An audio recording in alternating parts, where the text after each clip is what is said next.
Manisha case को लेकर बड़ा खुलासा हुआ है। पुलिस के हाथ 3 आरोपी लगे हैं। जी हां, यह वही केस है जिसने पूरे इलाके को हिलाकर रख दिया था। लोग लगातार सवाल कर रहे थे कि आखिरकार इंसाफ कब मिलेगा, और अब इस बीच पुलिस ने दावा किया है कि उन्हें 3 ऐसे लोग मिले हैं जिन पर शक गहराता जा रहा है। पुलिस के मुताबिक ये तीनों लोग उस दिन मौके पर मौजूद थे और इनसे पूछताछ के बाद कई नए राज खुले हैं। अब बड़ा सवाल यह है कि आखिर ये आरोपी कौन हैं? क्या यही लोग मनीषा की हालत के जिम्मेदार हैं, या फिर इसके पीछे किसी और बड़े खेल का हाथ है? इस खुलासे के बाद गांव में गुस्सा और भड़क गया। लोग साफ कह रहे हैं कि अगर यह सच है तो इन तीनों को सख्त से सख्त सजा मिलनी चाहिए। तो चलिए वीडियो में आगे बढ़ते हैं और जानते हैं कि आखिरकार क्या है वो सच्चाई, क्या है वो खुलासा और कौन हैं ये 3 आरोपी। लेकिन वीडियो में आगे बढ़ने से पहले थोड़ा सा इस केस का बैकग्राउंड जान लेते हैं। दोस्तों, ये कहानी है 11 अगस्त की। सुबह का वक्त था। गांव के छोटे से घर में 18 साल की मनीषा अपने माता पिता और भाई बहनों के साथ रहती थी। पढ़ाई में वह काफी अच्छी थी और घर की इकलौती उम्मीद भी थी। परिवार उसे लेकर बड़े सपने देख रहा था, क्योंकि सबको भरोसा था कि एक दिन मनीषा अपनी मेहनत और लगन से कुछ बड़ा करेगी।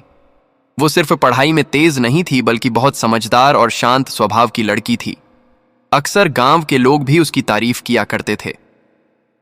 11 अगस्त 2025 की सुबह करीब 11 बजे उसने अपने पिता से कहा कि उसे कॉलेज में एडमिशन के लिए जाना है, क्योंकि उसका सपना था नर्सिंग में दाखिला लेना और आगे चलकर एक अच्छी नर्स बनना। वह अपने गांव और घर का नाम रोशन करना चाहती थी। उसने आत्मविश्वास के साथ माता पिता से कहा, आप लोग चिंता मत कीजिए, मैं फॉर्म भरकर जल्द लौट आऊंगी। यह सुनकर माता पिता ने ढेर सारा आशीर्वाद दिया और कहा, बेटी, भगवान तुम्हें सफल बनाए। कॉलेज के कागजात और जरूरी डॉक्यूमेंट्स से भरा छोटा बैग उठाकर पूरे उत्साह और उम्मीद के साथ वह घर से बाहर निकली। परिवार दरवाजे पर खड़ा होकर उसे जाते हुए देख रहा था। किसी के भी मन में यह ख्याल तक नहीं आया कि वे अपनी बेटी को आखिरी बार देख रहे हैं और यह सफर उसकी जिंदगी का आखिरी सफर बन जाएगा। दिन बीतता गया, दोपहर आई और शाम होने लगी, लेकिन बेटी घर नहीं लौटी।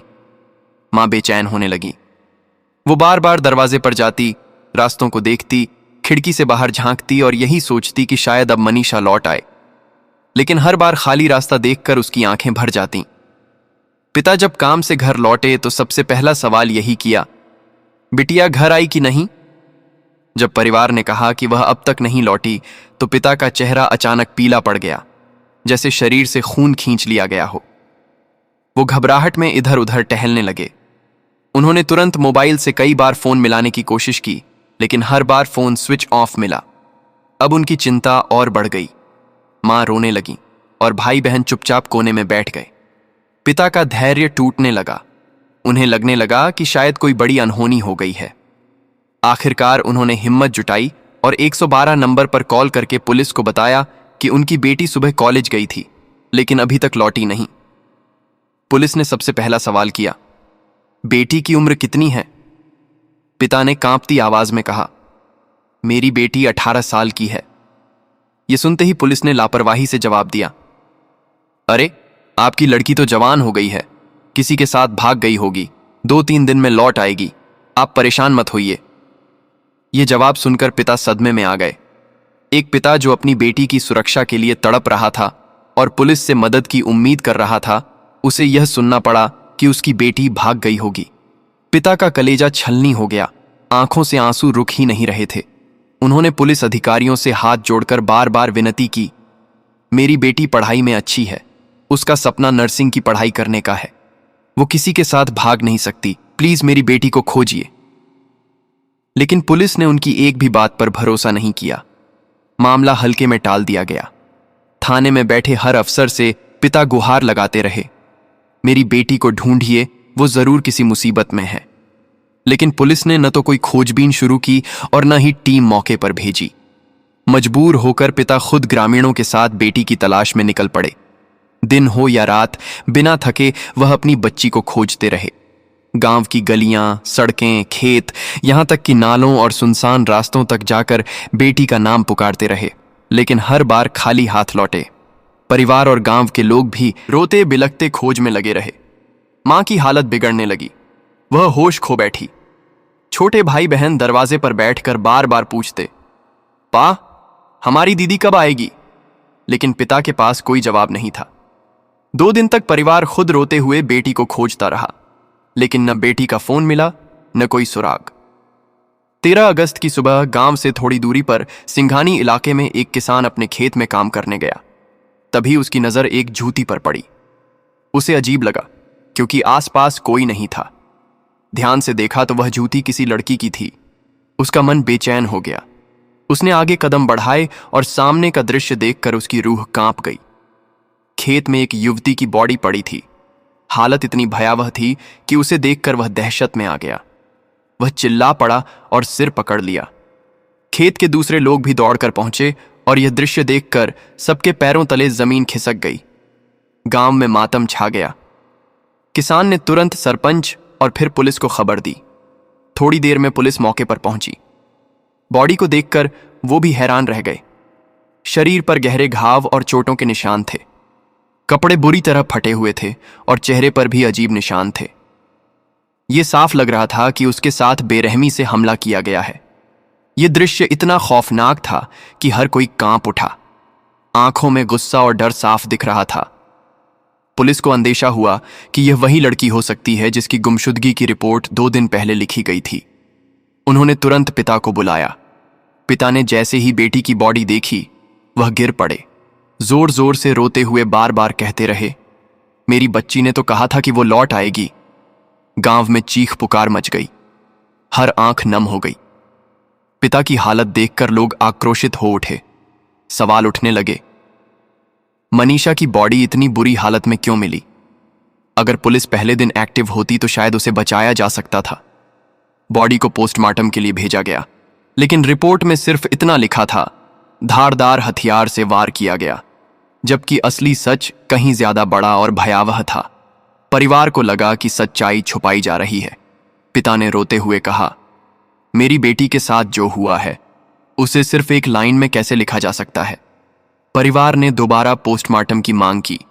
इस बार आवाज इतनी बुलंद थी कि प्रशासन को झुकना पड़ा। रोहतक पीजीआई के डॉक्टरों की टीम ने विस्तृत जांच की। रिपोर्ट में साफ हुआ कि उसके ऊपर गहरे हथियार से वार हुए। शरीर पर गंभीर चोटें थीं और शक जताया गया कि दुष्कर्म की भी कोशिश की गई होगी। यह खबर परिवार के लिए किसी वज्रपात से कम नहीं थी। मां बार बार बेहोश हो रही थी और पिता पूरी तरह टूट चुके थे। वो बार बार यही कह रहे थे कि आखिरकार मेरी बेटी ने क्या गलती की थी जो उससे इतनी निर्ममता से उसकी जिंदगी छीन ली गई। जैसे ही यह खबर गांव तक पहुंची, गांव का माहौल पूरी तरह से बदल गया। लोगों का गुस्सा फूट पड़ा। धीरे धीरे आक्रोश इतना बढ़ा कि गांव से लेकर आसपास के इलाके तक हर कोई इकट्ठा होकर पुलिस प्रशासन के खिलाफ नारेबाजी करने लगा। ग्रामीणों का साफ आरोप था कि अगर पुलिस ने पहले ही दिन से इस मामले को गंभीरता से लिया होता तो आज यह नौबत नहीं आती। भीड़ लगातार बढ़ती गई और देखते ही देखते यह गुस्सा पूरे जिले में फैल गया। हजारों की संख्या में लोग सड़क पर उतर आए। बाजार बंद हो गए और गांव से लेकर कस्बों तक सिर्फ और सिर्फ इंसाफ की मांग गूंज रही थी। यहां तक कि दिल्ली पिलानी हाईवे को पूरी तरह से जाम कर दिया गया, जहां हजारों लोग मनीषा के लिए न्याय मांग रहे थे। इस बीच पुलिस प्रशासन पूरी तरह से हड़बड़ा गया और दबाव इतना बढ़ गया कि मामला सीधे सरकार तक पहुंच गया। मुख्यमंत्री ने तत्काल कार्यवाही करते हुए जिले के ईएसपी को हटा दिया और लापरवाही करने वाले कई पुलिसकर्मियों को सस्पेंड कर दिया। लेकिन उसके बावजूद परिवार की एक ही मांग थी कि मेरी बेटी के असली कातिलों को जल्द से जल्द पकड़ा जाए और उन्हें फांसी की सजा मिले। अब धीरे धीरे यह मामला मीडिया तक पहुंचा। देश के बड़े बड़े चैनलों ने इसे ब्रेकिंग न्यूज बना दिया। हर जगह न्यूज रूम में सिर्फ इसी केस पर बहस होने लगी। टीवी स्क्रीन पर लगातार यह हेडलाइन चल रही थी, हरियाणा की बेटी की बेरहमी से छीन ली गई जिंदगी। न्यूज एंकर बार बार यही सवाल उठा रहे थे कि आखिरकार कब तक बेटियां यूं ही दरिंदगी का शिकार होती रहेंगी। पूरा राज्य उबल पड़ा। जगह जगह रिपोर्टर पहुंच गए। हर गांव, हर चौराहे, हर सड़क पर कैमरे के सामने लोग खुलकर अपनी बातें रखने लगे। गांव की औरतें चीख चीख कर बता रही थीं कि उन्होंने कैसे मनीषा के साथ अन्याय होते हुए देखा। वहीं युवाओं ने साफ कहा कि अगर पुलिस और प्रशासन पहले दिन से सजग रहते तो शायद आज यह नौबत नहीं आती।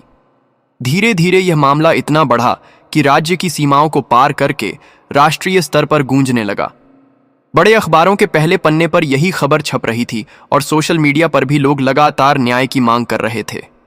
हर जगह बाइट जस्टिस फॉर मनीषा ट्रेंड करने लगा।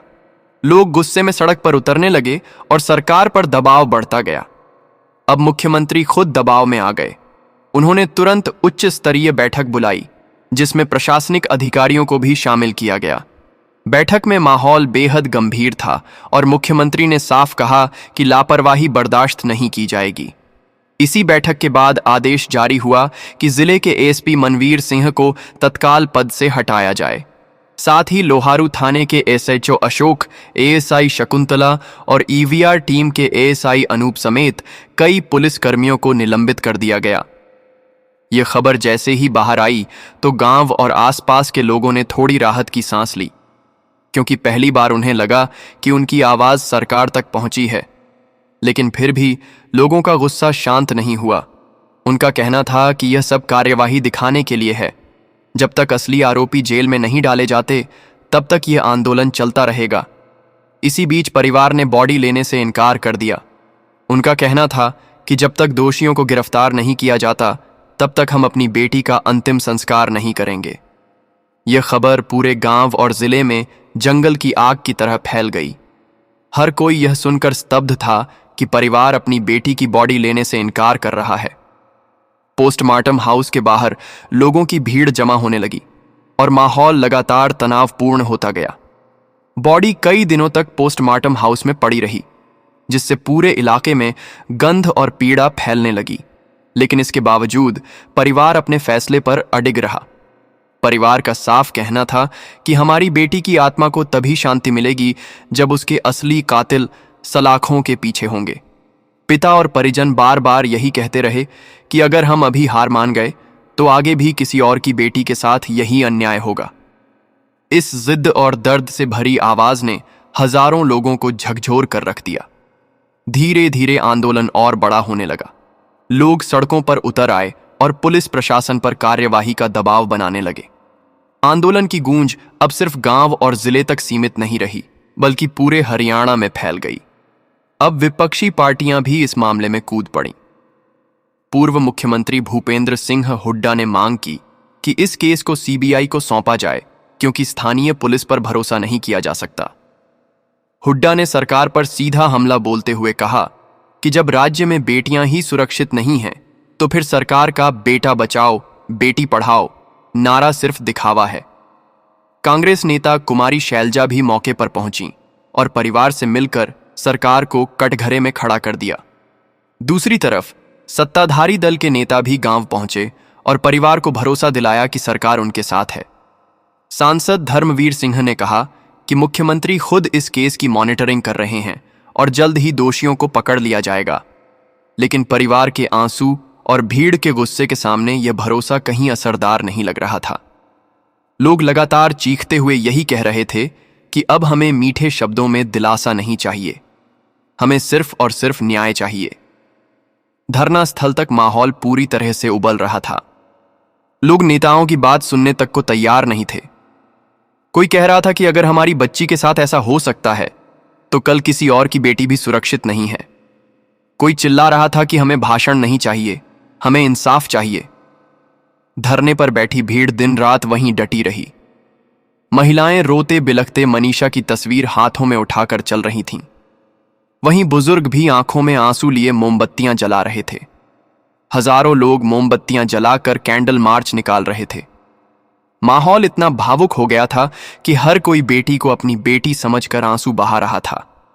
नौजवान हाथों में तख्तियां लिए हुए थे जिन पर साफ लिखा था, बेटी के कातिलों को मौत दो, लापरवाह पुलिस वालों को बर्खास्त करो, इंसाफ नहीं तो सड़क पर जाम रहेगा।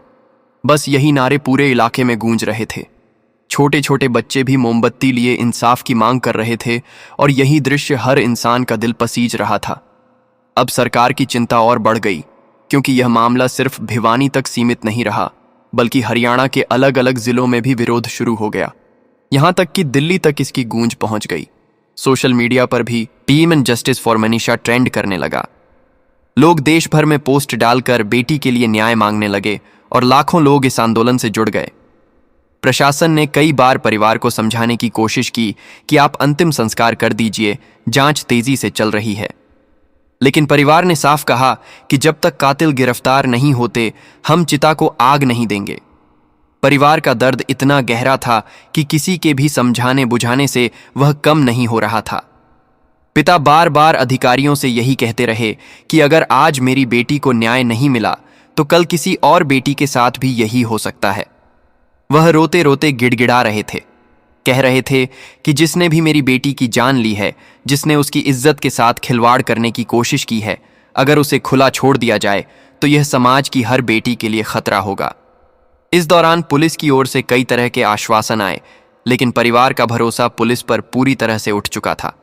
पुलिस ने सीसीटीवी फुटेज तलाशने की कोशिश की, लेकिन जब कॉलेज प्रशासन ने फुटेज देने से साफ इनकार कर दिया तो शक और गहरा हो गया। परिवार का आरोप था कि पुलिस ने अगर पहले ही दिन सख्ती दिखाई होती, दबाव बनाया होता, तो आज फुटेज से कुछ न कुछ सबूत जरूर मिल जाते। लेकिन अब यह मामला और गहरा रहस्य बन गया था। पुलिस के पास अभी तक इतना सबूत ही था कि मनीषा घर से कॉलेज जाते हुए कैमरे में दिखाई दी, लेकिन उसके बाद कहां गई, किसके साथ गई, ये किसी भी कैमरे में कैद नहीं हुआ। आसपास के कई कैमरे खंगाले गए, लेकिन कोई ठोस सुराग हाथ नहीं लगा। अब हालात ये हो गए थे कि पूरा माहौल तनावपूर्ण बन चुका था। लोग पुलिस की निष्क्रियता को लेकर आक्रोशित थे और परिवार खुद अपनी बच्ची के कातिल की तलाश में जुटा हुआ था। ग्रामीण अपने स्तर पर अलग अलग जगह सुराग ढूंढ रहे थे। महिलाएं समूह बनाकर गांव के कोनों कोनों में चर्चा कर रही थीं और युवक अपने तरीके से पूछताछ कर रहे थे। परिवार हर जगह जाकर लोगों से सवाल करता रहा, लेकिन हर बार मायूसी ही हाथ लगती। धीरे धीरे यह मामला इतना उलझता चला गया कि लोग मानने लगे कि पुलिस कहीं ना कहीं सच्चाई को दबाने की कोशिश कर रही है। 5 दिन बीत चुके थे, लेकिन कातिलों का कोई पता नहीं था। यही वजह थी कि लोग मानने लगे कि पुलिस मामले को दबाने की कोशिश कर रही है और सरकार सिर्फ दिखावे की कार्यवाही कर रही है। इसी दौरान एक बड़ा मोड़ तब आया जब गांव की कुछ लड़कियों ने बताया कि मनीषा ने कई बार कहा था कि कुछ लोग उसे रास्ते में घूरते हैं, उसका पीछा करते हैं और कई बार अश्लील बातें भी करते हैं। इन लड़कियों ने खुलकर कहा कि मनीषा अक्सर डर के साए में रहती थी, लेकिन उसने कभी किसी को कुछ ज्यादा नहीं बताया, क्योंकि वह चाहती थी कि पढ़ाई और अपने सपनों पर ध्यान केंद्रित करे। यह बयान सामने आते ही परिवार का शक और गहरा हो गया। मां की आंखों में आंसू थे और पिता का गुस्सा 7वें आसमान पर पहुंच चुका था। वह बार बार पुलिस से कहते कि अगर मेरी बेटी ने पहले ही यह बातें साझा की थीं, तो आप लोग क्यों चुप हैं और अब तक कार्यवाही क्यों नहीं हुई। लेकिन पुलिस अभी भी आधिकारिक तौर पर किसी का नाम लेने को तैयार नहीं थी। पुलिस का कहना था कि जांच जारी है और अभी किसी पर सीधे आरोप लगाना मुश्किल है, लेकिन गांव वाले इससे संतुष्ट नहीं थे। उनका कहना था कि जब तक आप लोग खुलकर आरोपी का नाम नहीं लेंगे, तब तक यह सच बाहर नहीं आएगा और इंसाफ की उम्मीद अधूरी रह जाएगी। गांव के हर घर से लोग धरना स्थल पर पहुंचने लगे। दिन प्रतिदिन वहां भीड़ बढ़ती जा रही थी। अब यह सिर्फ एक परिवार की लड़ाई नहीं रह गई थी, बल्कि पूरे गांव की इज्जत और बेटियों की सुरक्षा का सवाल बन चुका था। धरने में सिर्फ ग्रामीण ही नहीं, बल्कि आसपास के जिलों से भी लोग आने लगे। अलग अलग संगठनों के लोग जुड़ने लगे। महिलाओं के संगठन, मानवाधिकार कार्यकर्ता और छात्र यूनियन तक यहां पहुंच गए। सभी लोग एक ही नारे के साथ गूंज रहे थे, मनीषा को न्याय दो। मंच पर बार बार भाषण हो रहे थे, जिनमें सरकार की नाकामी पर सवाल उठाए जा रहे थे। वक्ता खुलकर कह रहे थे कि यह सिर्फ एक बच्ची की जान की बात नहीं है, बल्कि पूरे समाज की शर्म है। धीरे धीरे यह आंदोलन गांव की सीमाओं से निकलकर पूरे इलाके में फैल गया। लोग सोशल मीडिया पर भी इसे उठाने लगे और यह मुद्दा राष्ट्रीय स्तर पर चर्चा का विषय बनने लगा। हर बीतते दिन के साथ यह आंदोलन और मजबूत होता गया। महिलाओं की आंखों में आंसू थे और युवाओं की आवाज में गुस्सा। सबकी एक ही मांग थी, दोषियों को जल्द से जल्द गिरफ्तार किया जाए और उन्हें कड़ी से कड़ी सजा दी जाए। आंदोलन का यह रूप अब सिर्फ धरना या प्रदर्शन तक सीमित नहीं रहा, बल्कि धीरे धीरे एक जन आंदोलन का रूप लेने लगा। इसी बीच एक और बड़ा खुलासा हुआ, जब एक स्थानीय पत्रकार ने दावा किया कि कॉलेज प्रशासन और पुलिस के बीच किसी तरह की मिलीभगत है। पत्रकार ने कहा कि जिस दिन यह घटना हुई थी उस दिन कॉलेज में सुरक्षा गार्ड मौजूद नहीं थे और सीसीटीवी फुटेज का गायब होना कोई साधारण बात नहीं हो सकता। यह आरोप सुनते ही लोगों का गुस्सा और भड़क गया। भीड़ ने कॉलेज प्रशासन के खिलाफ भी नारे लगाने शुरू कर दिए। प्रशासन पर दबाव इतना आ गया कि उन्हें गांव के प्रतिनिधियों के साथ फिर से बैठक करनी पड़ी।